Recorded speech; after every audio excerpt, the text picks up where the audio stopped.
રાજકુમાર શોણ અત્યંત ભોગવિલાસી જીવન જીવતા ભગવાન બુદ્ધ પાસે આવી ત્યાગની દીક્ષા લીધી અને અત્યંત કષ્ટદાયક જીવન પદ્ધતિ સ્વીકારી. ભગવાન બુદ્ધ એની આ જીવન પદ્ધતિને જોઈ રહ્યા.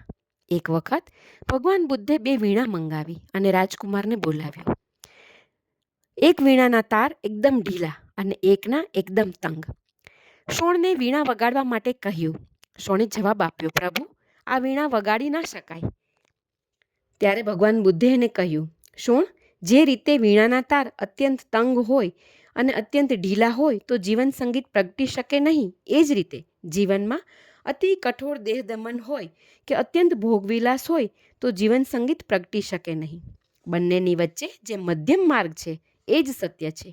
બંને અંતિમોનો ત્યાગ કરી વચ્ચે રહીને જીવનની સંવાદિતા સિદ્ધ કરવાની છે.